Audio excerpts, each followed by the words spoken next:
Susan, committee members, distinguished guests and friends, greetings from the Commonwealth Games. Thank you very much for inviting me to speak at such an important event. I'm sorry I can't be with you in person today. I won't be in New South Wales. For 81 years, the Black and White Committee of Vision Australia has been at the forefront of philanthropy in Australia. It is the vital work of organisations such as yours that has enabled children suffering blindness to get the support, resources, therapy and more needed. I hope, as I'm sure you do too, that in future more successful research will occur so that less and less children suffer from blindness. My warm thanks to you all. I was wondering what might interest you for me to talk about today, and I thought, given I'm speaking from the Commonwealth Games, I might start with swimming, which I believe is not only an iconic Australian sport, but one that helps to keep children off the streets, building mateship and self-discipline instead, and also building good, positive role models for other children. We have sponsored swimming since 1992, and more recently, through the Gina Rinehart Foundation, have expanded to extend nationwide, becoming major sponsor of the Australian swim team. Didn't our swimmers do well? Indeed, best performance in Com Games history for our Aussie swimmers. More medals, more gold medals, and more records. In the sporting arena, we are also the major sponsor of Australian volleyball, rowing, and synchronised swimming teams, making us the largest ever private sponsor of the Australian Olympic team. The training, physical and mental, time commitment, and financial cost. It's difficult to comprehend the years of hard work and sacrifice that goes into being able to compete at such an elite level, representing our country against the finest athletes in the world. Aussie athletes we can be very proud of. Indeed, the women Olympic athletes are women of achievement. Another major area of ours is one of the biggest killers of women, breast cancer, a frightening, terrible disease. We are dedicated supporters of breast cancer initiatives, having started Australia's then first Breast Cancer Foundation back in the early 90s, and Australia's then first National Day for Breast Cancer, with Australia-wide church services.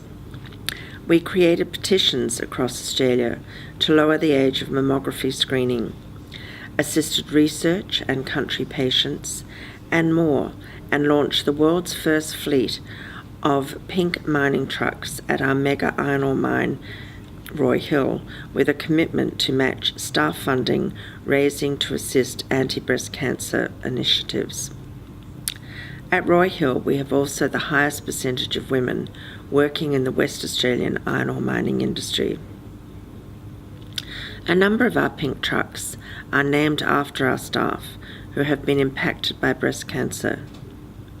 We have a Louisa truck, christened by the Roy Hill head office receptionist, who is a survivor of breast cancer. Good afternoon, Roy Hill. Louisa speaking. How can I help you? I'm Louisa. I'm the receptionist here at Roy Hill. I've been with the company for 4 years. In 1999, I was diagnosed with breast cancer at the age of 30. What is clear is what is gold. You're only human after all.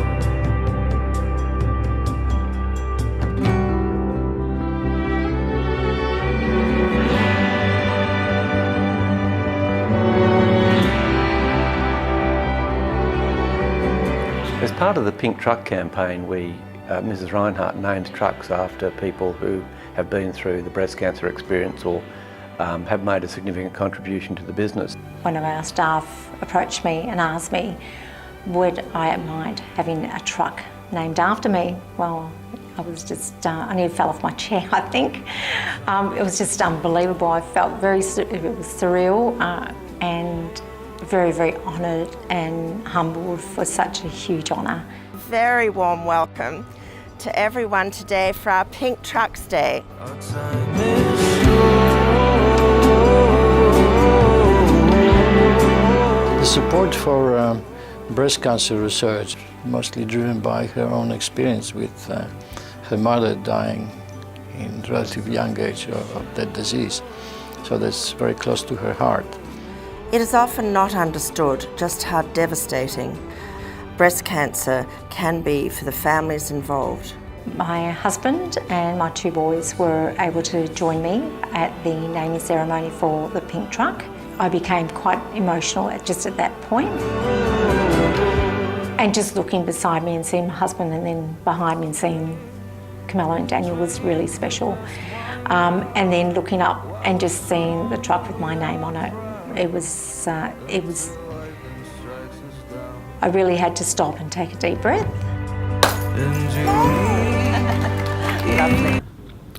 We also have a pink truck named after Nola, who worked for both our company and then Roy Hill. Nola sadly passed away from this devastating disease. Thanks to our revenue from the mining and other primary industries, we also support a number of other worthwhile charities touching females' lives, including in New South Wales our hospital care packs, plus the upgrade of the St Vincent's Private Hospital in Sydney, amongst others. Like some of you in New South Wales, our family has had a long history in the cattle industry. We were advised that we are the longest continuous cattle station owners in Australia. Back in the 1860s, after landing at Cossack after their little ship Sea Ripple was damaged, and they lost much of their small herd and possessions, my family forebears walked inland to try to find a source of fresh water. 3 Hancock family members, including my great-grandfather, together with another family who a Hancock had married into, started the first stations in the northwest. I say this in a few little sentences, but try to imagine the hardships back then and what they achieved without government help or intrusion. They landed without a house or even water to greet them, built the first stations in the northwest, the first town in the northwest, and the first port. And all this in a harsh, remote environment, hot, rugged, and difficult, long on dangerous snakes and spiders, but short on rain. But when it came in cyclones, these could be quite damaging. These pioneers did this without city conveniences. No power stations, no hospitals or doctors, no fire brigades or ambulances, no schools or kindergartens, no fast foods, no shops at all. If you didn't grow yourself, you went without. No restaurants, no phones, not even a road to civilization to bring supplies, and certainly no rail or airports. To me, these pioneers shouldn't be forgotten, including the wives, the mothers, who lived in our outback. Indeed, each of these pioneers, in my view, earned the title of Women of Achievement. Then my hard-working family ancestors, my grandfather George, who I was named after, and my father, went on to own 1, then 2 stations, Hammersley and Mulga Downs. The latter we still have today. I loved my childhood growing up on our then remote 2 stations in the rugged and hot Pilbara.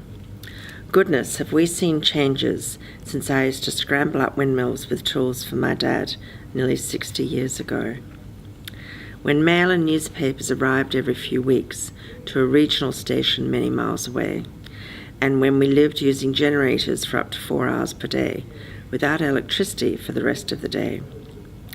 We'd fly or be tossed in Dad's tiny plane to the hottest town in the west, Marble Bar, to get to the nearest landline phone. I continue to believe I am fortunate for having had the opportunity to grow up in the bush, albeit in far better circumstances than my family ancestors, whose treat each week, when not working from sun-up until dinner, was to read the Bible for a few hours every Sunday. Our lives in Northwest Australia turned to the mining industry, and now decades later, with thanks to that industry, we are able to diversify and invest in more stations and some of Australia's finest cattle, Wagyu, as well as increase philanthropy for worthwhile causes. And we needn't stop there. For our Wagyu launches last year and marketing trips to Asia, we've also been told that our Wagyu grown in New South Wales is amongst the world's best. On our Wagyu farms, as well as our stations across Australia, we are investing in technology and for healthier, happier cattle. We are rolling out technology across our properties to assist our managers and staff to work more efficiently and safely, and to help keep our properties cost competitive internationally in our high-cost, high-government tape and tax country. We are an exporting nation. We simply can't eat all our agricultural produce, including beef, without exporting, so it is critical we remain cost competitive and reliable.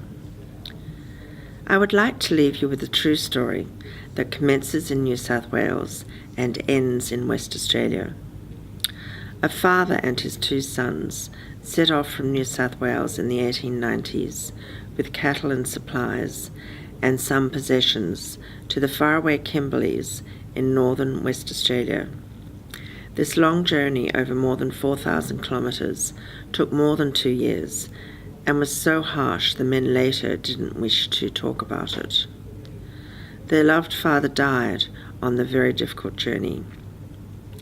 Their father was a great supporter of the then king and dedicated a whole horse to carry throughout the trip a music box with steel records, one of which played God Save Our Gracious King. On the king's birthday and other special days, this record was played.